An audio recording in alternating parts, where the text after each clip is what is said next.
Hi friends, this class లో మనం data types అనే టాపిక్ నుంచి డిస్కస్ చేద్దాం. అసలు ఈ డేటా టైప్స్ అంటే ఏంటి? ఈ డేటా టైప్స్ అంటే ఏంటంటే ఫస్ట్ గా data type means types of data. ఏంటి డేటా టైప్స్ అంటే ఒక డేటా అనేది ఇస్తే అది ఏ టైప్ అనే దాన్ని మనకి డేటా టైప్స్ అనేది చెప్తుందన్నమాట. సో ఇక్కడ చూసుకున్నట్లయితే మెయిన్గా మనకి నెంబర్స్ అని, నెక్స్ట్ సీక్వెన్సెస్ అని, సెట్ టైప్స్ అని, మ్యాపింగ్స్ అని, క్యాలబుల్ అని, మాడ్యూల్స్ అని, ఇలా డిఫరెంట్ టైప్స్ ఆఫ్ డేటా అనేది ఉందన్నమాట. సో ఈరోజు మన క్లాస్లో మనం నెంబర్స్ అనే టాపిక్ని డిస్కస్ చేద్దాం. ఈ నెంబర్స్ మళ్ళీ 3 టైప్స్గా డివైడ్ అయింది. ఒకటి integral, next real, next complex. ఈ ఇంటిగ్రల్ అనేది మళ్ళీ 2 ways. ఒకటి ఇంటీజర్. ఈ ఇంటీజర్ మనం ఎలా రాస్తాము? ఇంట్ అని రాస్తాం. అదే విధంగా బూలియన్కి వచ్చేసరికి బూల్ అని రాస్తాం. సో రియల్ అనే దానికి ఏంటి? Real is nothing but floating points అనమాట. సో ఫ్లోట్ అని చేస్తాం. కాంప్లెక్స్ అంటే ఏంటి? So imaginary part, real part అనే ఉంటాయి కదా. సో ఆ విధంగా అలాగా ఇమేజినరీ రియల్ ఉన్న పార్ట్స్ని ఏంటంటారంటే కాంప్లెక్స్ అని అంటారు. ఓకే కదా. సో ఇవి కూడా మిగతా క్లాసెస్లో చూద్దాం. ఈరోజు క్లాస్లో నెంబర్స్ అనే టాపిక్. సో వీటన్నిటి గురించి మనం డిస్కస్ చేద్దాం. సో వీటి యొక్క ఎగ్జాంపుల్స్ అనేవి మనం చూద్దాం. ఓకేనా. సో నేను మెయిన్గా వీటి కోసం నేను విజువల్ స్టూడియో అనేదాన్ని యూజ్ చేస్తాను. సో ఈ విజువల్ స్టూడియోలో ఏంటి అంటే ఫస్ట్గా ఒక టీ అనే వేరియబుల్ని నేను అసైన్ చేసుకుంటున్నాను. ఈ టీ అనే వేరియబుల్కి నేను 5 అనే వాల్యూని అసైన్ చేసుకొని సో ఇక్కడ ఏంటి ప్రింట్ ఆఫ్. మరి ప్రింట్ ఆఫ్లో ఏంటి అంటే సో మిగతా లాంగ్వేజెస్లో చూసుకున్నట్లయితే సిలో కానీ జావాలో కానీ ఎందులోనైనా కూడా మనకి ఏంటి అంటే ఒక వాల్యూ అనేది ఇస్తున్నాము అంటే దానికి ముందుగానే ఒక డేటా టైప్ అనేది ఇచ్చేయాలి, అవునా. సో కానీ ఇక్కడ చూసుకున్నట్లయితే మనం ఒక వాల్యూ ఇస్తే సరిపోతుంది. ఒక వాల్యూ అనేది ఇస్తే అవుట్పుట్లో మనం దాని యొక్క టైప్ అనేది అడిగితే ఆ అవుట్పుట్లో అది ఏ టైప్ అనేది ఆ అవుట్పుట్ ఇస్తుంది. సో అది ఎలా ఇస్తుంది అనేసి అంటే ప్రింట్ ఆఫ్. సో ఇక్కడ మనం ఏంటి టైప్ అనేదాన్ని యూజ్ చేస్తాం. Print of type of tea.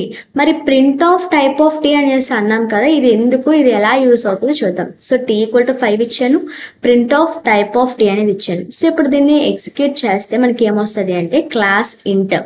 So ఈ క్లాస్ అనేది ఏంటి? ఇంట్. ఇంట్ మీన్స్ ఇంటీజర్ అని. సో 5 అనేది ఏంటి? ఇంటీజర్. ఓకేనా. ఒకవేళ ఇక్కడ పాయింట్ ఇంకా 5 కూడా తీసుకున్నాను అనుకోండి, ఇప్పుడు ఇది ఏ టైప్ అవుతుంది? సో చూద్దాం. సో ఇప్పుడు ఇది ఏ టైప్ అవుతుంది? ఫ్లోట్ టైప్ అవుతుంది. ఓకేనా. ఇది ఏ టైప్ అవుతుంది? ఫ్లోట్ టైప్ అవుతుంది. ఎందుకు? అక్కడ పాయింట్ అనేది వచ్చింది కాబట్టి ఫ్లోట్ అయింది. ఒకవేళ పాయింట్ అనేది రాకపోతే ఏమవుతుంది? మనకి ఇంటీజర్ అనేది అవుతుంది. ఓకేనా. సో ఇక్కడ నెక్స్ట్ ఇంకేముంది? బూలియన్ ఉంది. సో ఈ బూలియన్లో ఏంటంటే నార్మల్గా మనకి true, either true or false అనే ఆ రెండు మాత్రమే ఉంటాయి ఈ బూలియన్లో వచ్చేసరికి. సో ఇక్కడ వచ్చేసరికి ఈ యొక్క పైథాన్ అనేది కేస్ సెన్సిటివ్ అని మనం ఆల్రెడీ లాస్ట్ క్లాసెస్లో చెప్పుకున్నాం. పైథాన్ అనేది ఏంటి?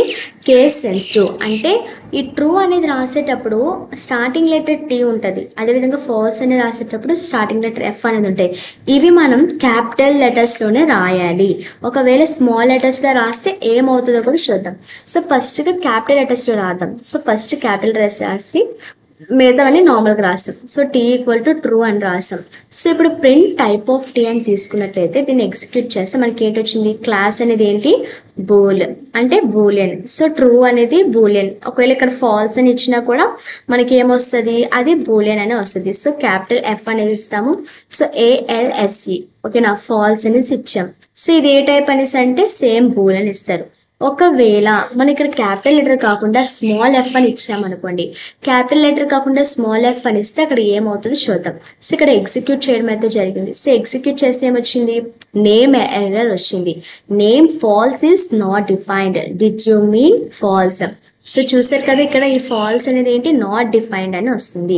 సో అంటే ఏంటి? ఇక్కడ పైథాన్ వచ్చేసరికి కేస్ సెన్సిటివ్ కాబట్టి మనం బూలియన్ అనేది రిప్రజెంట్ చేసేటప్పుడు అది ఈ స్టార్టింగ్ లెటర్స్ అనేది ఏంటి? క్యాపిటల్ లెటర్స్లో ఉండాలి. అది ట్రూ అయినా ఫాల్స్ అయినా క్యాపిటల్ లెటర్స్లోనే ఉండాలి స్టార్టింగ్ లెటర్ అనేది.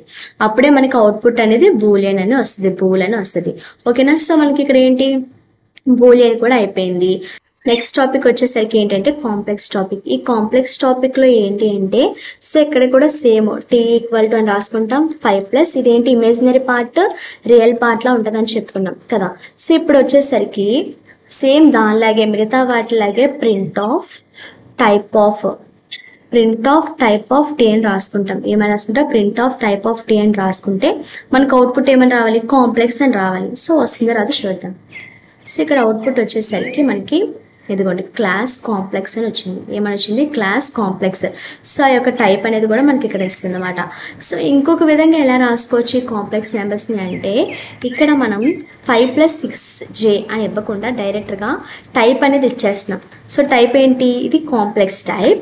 అందులోన 5,6 అని ఇచ్చాను అనుకోండి, మనకి ఎలా రావాలి అవుట్పుట్? అది ఏ ఫార్మేట్లో రావాలి? ఇమేజినరీ రియల్ ఫార్మేట్లో రావాలి. మరి అలా వస్తుంది. సో ఇక్కడ t equal to complex of 5,6 అని ఇస్తే అవుట్పుట్ ఎలా వస్తుందో చూద్దాం. సో అవుట్పుట్ వచ్చేసరికి చూసారా, 5+6j అంటే ఏంటి? ఒక డేటా అనేది ఇస్తే అది ఏంటి మనకి? అది ఏ యొక్క టైప్ అనేది ఇస్తుంది. అదేవిధంగా టైప్ అనేది మెన్షన్ చేస్తే ఆ యొక్క డేటా వాల్యూ అనేది కూడా మనకి అవుట్పుట్గా ఇస్తుంది. ఓకేనా? మనకి డైరెక్ట్గా ఇలా వాల్యూ రావాలి అనుకుంటే కాంప్లెక్స్ ఆఫ్ 5,6 అని రాసుకోవాలి. లేదు టైప్ రావాలి అనుకుంటే టైప్ ఆఫ్ టీ అని రాసుకుంటాం. ఓకేనా? సో ఇక్కడ మనం ఒకవేళ సో దీన్ని మనం ఇలా తీసేసి 5+6j అని పెట్టుకుందాం. సో 5+6j అని పెట్టుకున్న తర్వాత నెక్స్ట్ ఇంకొక వేరియబుల్ అనే దాన్ని క్రియేట్ చేసుకుంటాను. t1 అనే వేరియబుల్ క్రియేట్ చేసుకొని దీనికి 6+5j అనే దాన్ని మళ్ళీ అసైన్ చేస్తాను. ఇప్పుడు ఏమని ఇస్తానంటే ఈ రెండింటికి ఎడిషన్ ఆపరేషన్ అనేది చేస్తాను. సో t+t1 అనేది చేశాను. ఇక్కడ 5+6 అంటే ఏంటి? 5+6 అంటే 11. సో ఇక్కడ 6+5 అన్నా కూడా 11. అంటే నాకు అవుట్పుట్ అనేది ఏం రావాలి? 5 అంటే 11+11j అనే అవుట్పుట్ రావాలి. అవునా? సో రెండింటికి నేను ఏం చేస్తానంటే యాడ్ చేస్తాను. సో ఆ యాడ్ చేయడం కోసం ప్లస్ అనే సింబల్ని యూజ్ చేశాను. సో ఇక్కడ నాకు ఏం రావాలి? 11+11j రావాలి. అవుట్పుట్ చూస్తే మనకి ఏమొచ్చింది? సో 11+11j అనేది వచ్చింది. సో అర్థమైంది కదా కాంప్లెక్స్. సో ఇది డేటా టైప్స్లో నెంబర్స్ కాన్సెప్ట్. ఏమేమి నేర్చుకున్నాం ఈరోజు? ఇంటీజర్ నేర్చుకున్నాం, బూలియన్ నేర్చుకున్నాం, అదేవిధంగా ఫ్లోర్ తెలుసుకున్నాము, తర్వాత వచ్చేసరికి కాంప్లెక్స్ నెంబర్స్ కూడా తెలుసుకున్నాం. సో ఇది data types. So thanks for watching.